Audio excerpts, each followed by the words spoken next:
Prescription pain relievers like Loratab and Oxycontin are often prescribed for a serious injury or severe pain, like after surgery.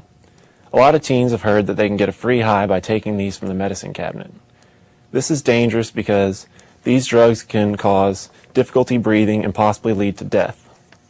About 1 in 5 teens will abuse prescription pain relievers in their lifetime. Signs of drug abuse include disrupted eating and sleeping patterns. Prescription pain relievers are just as dangerous and addicting as taking heroin.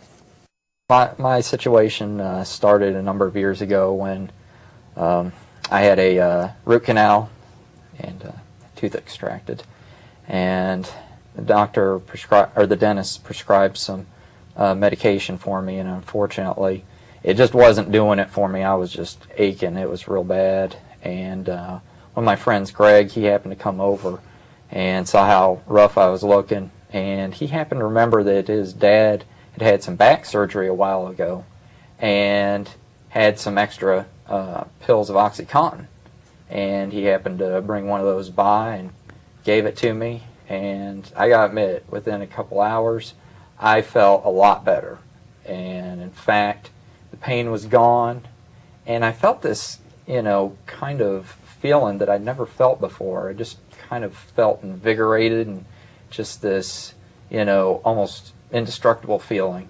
And it just, I felt like I could really get a lot of things done the rest of that afternoon. And, it ended up next day, the pain came back just as bad as ever. And I went to see Greg about getting another one, and unfortunately he didn't have any more. Well, I happened to run with a little bit of a rough crowd, and there were some friends of mine that were some hard partiers, and I really liked the feeling that I had with that, and asked them what I needed to do to get a hold of some more, and they gave me some pointers on how to go to a doctor and say the right things to get some more Oxycontin.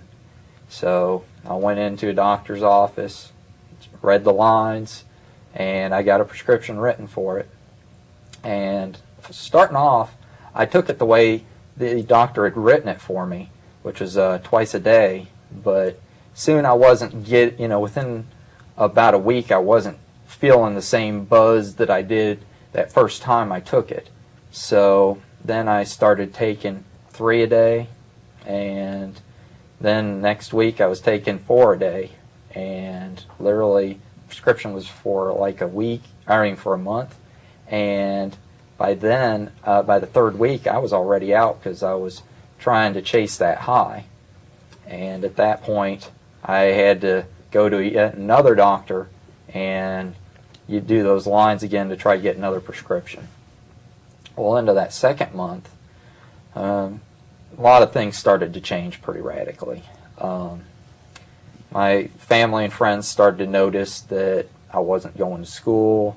I really wasn't taking care of myself. I was kind of just a mess, and people were really getting concerned.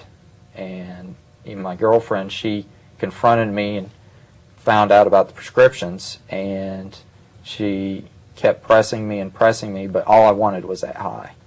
And she kind of gave me the ultimatum of either you get clean or she was leaving me. And unfortunately, I went with the Oxycontin instead. And later on in that month, I to get a little more of a buzz, I found out that there was a way of getting a better high if I would crush up the Oxycontin, or at least at that point in time you could do that. And I remember the first time I did that, I don't even remember what happened for the first couple hours that I took it.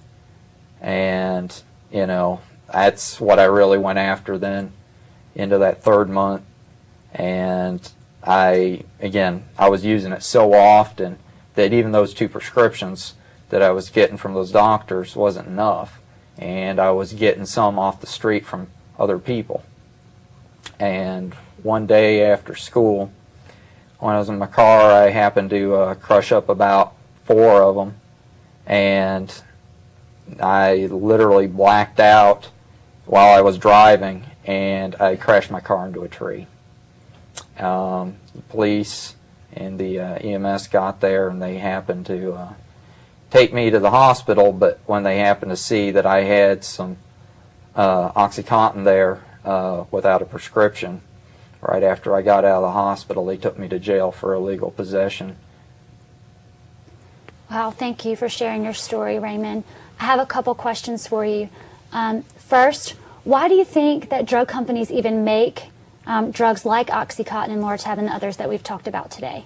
Well, I mean, like for example, with my friend's Greg's dad, I mean, he had really severe pain, and there are a lot of people that are on hospice that really need that kind of medication to take care of their pain.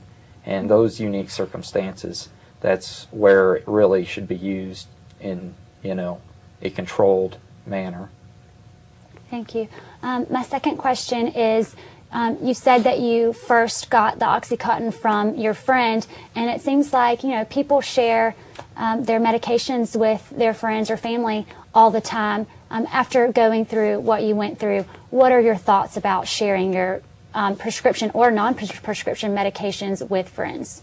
Well, really, there's a reason why the doctors write them particularly for a particular person. You have no idea what will happen, when you give it to somebody else. And that's why it's so important that you go talk to doctors and pharmacists to make sure that you know what to expect with these medications and get them prescribed proper.